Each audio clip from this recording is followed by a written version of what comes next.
Hello chess friends and welcome to Jozarov chess channel and welcome back to the Oslo Esports Cup in 2022. So we're now already in day 5 and now we had a critical match game that I think everyone followed. It was the match game between Rameshbabu Praggnanandhaa and Erik Hansen. So yesterday Rameshbabu lost his game against Magnus Carlsen, which wasn't of course a huge surprise, but then Magnus took the lead. But today we had many great surprises because Magnus lost his game against Jordan van Forest, which meant now if Rameshbabu wins his game against Erik Hansen, then he would be the leader of this prestigious tournament and he could have really great chances to win the whole thing. And I think it would be such a beautiful thing if such a young prodigy would win a huge tournament like this in front of Magnus Carlsen, in front of, I don't know, Shakhtar Bamedjadov, in front of young Krzysztof Duda. So really great players we have seen so far in the tournament, and as I said, it would be a beautiful thing for the chess community if Rameshbabu wins this very cool tournament. So let's see now what happened. Let's see if Rameshbabu kept his nerves if he won the game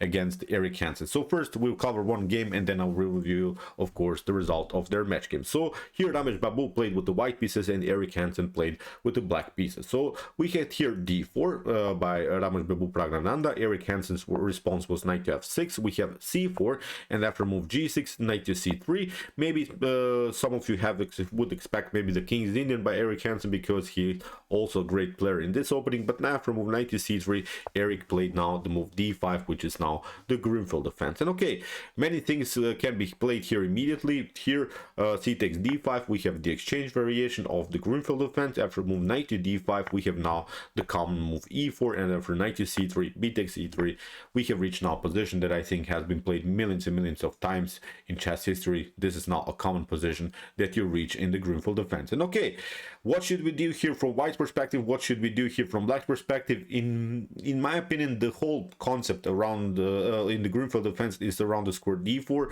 because many times c5 will happen, bishop to g7, so black is trying to break and enter here and simply attack further the d4 pawn. Even if you develop yourself with knight to f3, then probably you get pinned, so even this bishop to g4 idea would be an attack against your knight on f3, which is of course controlling the d4 square. So as I said, it's simple as that. The whole battle is simply around square in the beginning. Of course afterwards it's a different position, but as I said at the beginning, it's just a simple battle around one square. So after move b takes c3, here we have bishop to g7 by Erik Hansen, and now a beautiful opening line I think that you could study if you have trouble maybe to beat the Grunfeld defense.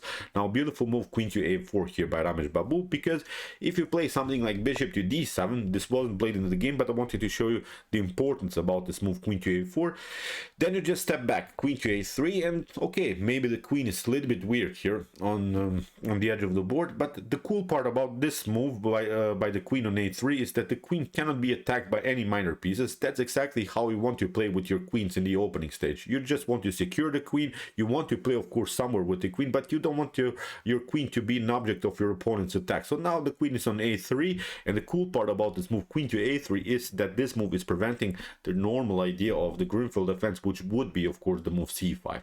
And okay, as we said, the queen is not in danger here. The queen is staying there, but we're stopping black's main progress. Really beautiful opening series. So it's I think something worth to study, as I said, if you have problems to beat the Grunfeld. So after move queen to a4, we have c6 by Erik Hansen. Okay, he covered himself, but he didn't get his goal, the goal c5, as we said. So here in the continuation we have knight to f3, kingside castling, bishop to e2. So far normal development, and now b5. And Erik gets his fun here with this attack against the queen, but the downside about this move b5 that many times, okay, black could maybe build sort of a small pawn chain here, a6, b5, c6, but many times this position can be broken with the move d5, and then the b5 becomes then a huge tactical problem. So okay, here in the continuation we have knight to d7. Erik Hansen is preparing now the move e5. We have kingside castling, and now rook to e8. So further progress here just in order to break the position in the center of the board, because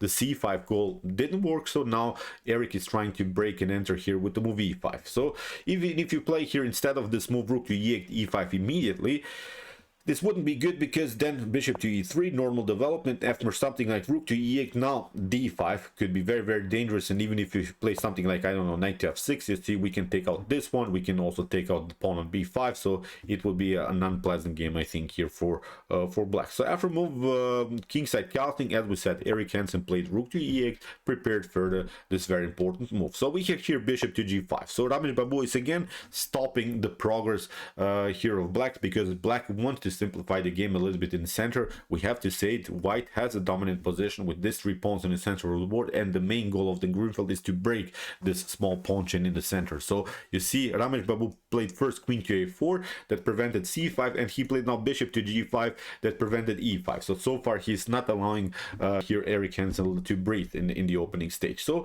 here in the continuation we have knight to b6, we have a rook to d1, which is now a beautiful choice. Many of us, I think, would play rook from f to d1, but it's a huge difference if you play rook from a to d1 or rook from f to d1, because if you play rook from a to d1, then you still have the opportunity afterwards to play rook to e1. If you would have played rook from f to d1, of course you want to place your rook where already the queen is, because if something gets cleared, then the queen on d8 is endangered. But now I think it's also very important to cover the e file. That's why this move rook from a to d1 is much better, because even if you get challenged with the potential move h6, then of course you can step back even to c1 if you want to. Nothing wrong with this, because the bishop is a long range piece. You didn't lose any activity because you played your bishop just on your starting square. The bishop on c1 is perfectly fine here, but again, I'm pointing out, you still have your rook connection. The rook connection is also a very important stage in the opening, so that's why here rook from a to d1 is much more correct. So you should always consider when you play with rooks in the openings, where should you place your rooks. It's not the same if you play rook from f to d1 or rook from a to d1. It's huge difference. So here after move rook from a to d1, we had now queen to d6. Here Erik tried to simplify the game by trading off the queens. Of course Rameshbabu Praggnanandhaa is not interested because he has a better position, he has a better activity. So after move queen to c1, we have bishop to e6 attacking the pawn, bishop to f4 counter attack, and after queen to d8, now knight to e5 attacking also the pawn on c6. So that's why queen to c8, we have queen to c2 protecting now the pawn on ace a2, and now here f6. If you play something like knight to d7, this would be risky, because then you risk a tactical shot. This wasn't played in the game, but I wanted to show you if black would have challenged here the knight to e5, then knight to c6, very dangerous. After queen to c6 d5, you get the fork, bishop to d5, you have to sacrifice the bishop back, and now here after queen to c3, bishop to c3. But as we said, the b5 pawn can be then a huge tactical problem. And you see now the knight is pinned. Even if you cover yourself, then bishop to c7 could happen. It's an open game. The bishops of course love the open game, so much better position here for white. So here after move queen to c2, that's why f6 was played by Erik Hansen. He's kicking away the knight, and now knight to d3, also with the ideas again to occupy this very weak c5 square, because with the move b5, as we said in the beginning, you have your fun, but when you push pawns, then you leave also spaces behind, and now the c5 square is an obvious target also now for white. So here the continuation, bishop to f7 was played, and now e5. Very important move, I think, here by Rameshbabu, because he's not allowing here black to play this move e5. As we said, this is the main goal, c5 e5, just to undermine a little bit the pressure in the center. But the whole battle Rameshbabu played really in a beautiful way, because he never allowed Erik Hansen to get some spaces in the center. Really great positional stuff here by the young prodigy. So here after move e5 that Rameshbabu played, we have knight to a4, and now rook from f to e1. So you see how important it was to play in the correct way here to this rook to d1, and now you have occupied both of these very important files with both of your heavy artillery pieces, with both of your rooks. So here after rook from f to e1, we have now a5. So Erik is trying to make progress here on the queen side, but now bishop to g3, simplest idea, stepping back and also preparing then afterwards the move f4. So we have queen to e6, we have rook to d2. This is now very important, because what Rameshbabu is of course first of all doing, he's not only protecting the pawn on a2, it's also a different story now, because we want to play something like bishop to d1 or bishop to f1, and then also to play rook to e2, and then to have really a beautiful rook battery. So every attack basically that Erik Hansen played now in this game, Rameshbabu Praggnanandhaa counterplayed really in a beautiful way. Every time he defended the position, he's also creating new threats than in Black's position. So as I said, so far, really brilliant game by the young prodigy. So after rook to d2, we have g5, and now bishop to f1. Although you can also immediately break the position here and enter with the move f4, but bishop to f1 is still a good move because we're threatening also some dangerous discovered attacks against the queen. So here queen to d5 by Erik Hansen, and now h4. This is now the correct move because we have already the tension here, and now we want again to open a position in front of Black's king, because we have to say Black exposed himself already by playing the move g5, f6. All of the bishops are protecting the king in a good way, but now the pawns have already advanced too much, I think, in front of the king, and the king is a little bit endangered. Although also I wanted to point out the computer evaluation is not in such a big favor here for white. But we have to agree, think for a human eye, I think this position is much easier for white to play, because especially because of the fact that we have still the opportunity to break even the first position with the move f4. Our rooks are very active, our bishops are perfectly fine, and also the knight is very dangerous here because it's controlling now the center of the board. So here after move h4, we have h6 by Erik Hansen, h takes g5, h takes g5, and now queen to c1. This is a beautiful move, because here Rameshbabu sensed that if something gets cleared, for instance f5 happens, that he could also attack here with the queen, the pawn on g5. Because even if you try, for instance, f5, there is now also a beautiful tactical shot.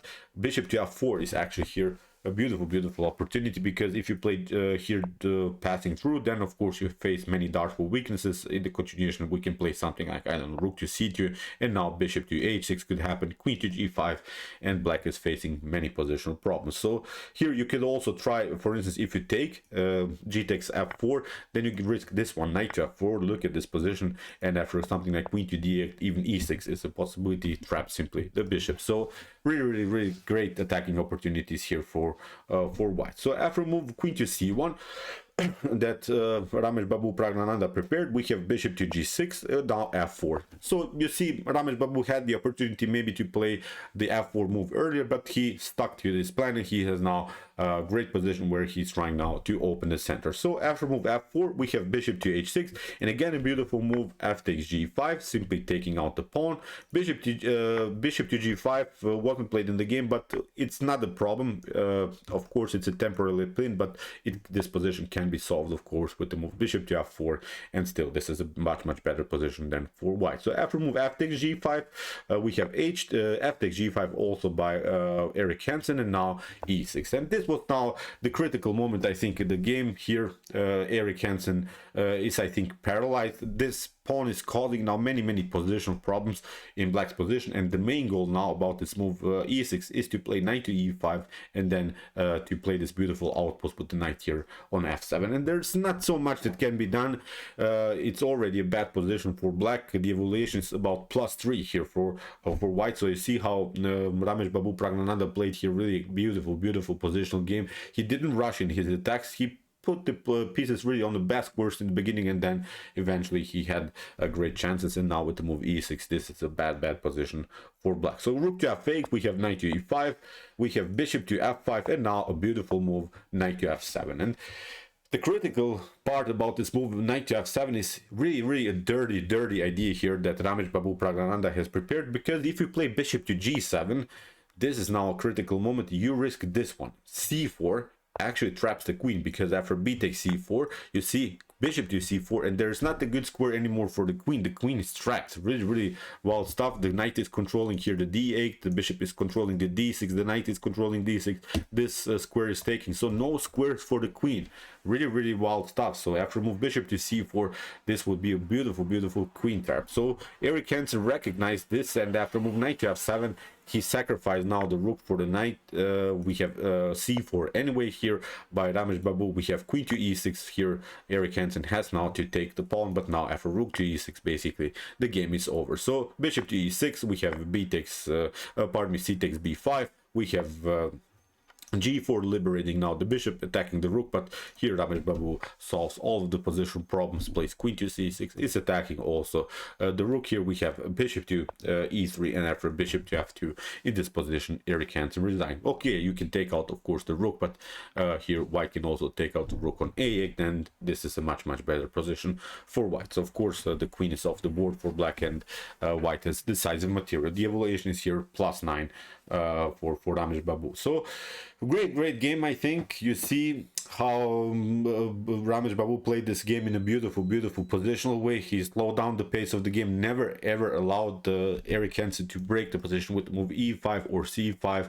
Then eventually he improved his activity of these minor pieces, and then when the time came he break and enter with the move f4, e5 and e6. Knight to f7 was a beautiful move, also with this beautiful tactical idea to trap the queen. Great stuff. And as I said, now Rameshbabu won the game against Erik Hansen, is now the leader of this very cool tournament. So okay, I hope that you enjoyed the game. I really enjoyed it a lot. I'm a little bit rooting here for Rameshbabu, I have to say it, although I probably should not root for anyone, but I really want to this young prodigies to win such beautiful tournaments. We have seen also in the past that Alireza also won some tournaments, so chess has really a bright future. I'm really looking forward to see in maybe in 5-6 years how Rameshbabu Praggnanandhaa's career will go on. Also Alireza's, also we have seen Esipenko is an interesting player, Vincent Gamer. So we have really great talented players that have, I think, a bright future in chess for sure. So okay, I hope that you enjoyed the game. Interesting ideas of the Grunfeld. If you want to see more about this tournament, check out also my analyzed games that we have seen before. And if you want to see maybe the top engines battling it out in their best chess games, check out also the commented chess games played by computer series, with some great games that have been played by Stockfish, Alpha Zero, Lila Zero, and many more. And if you like this content, don't forget to subscribe to my channel. See you soon with some more videos, and chess is the best, of course.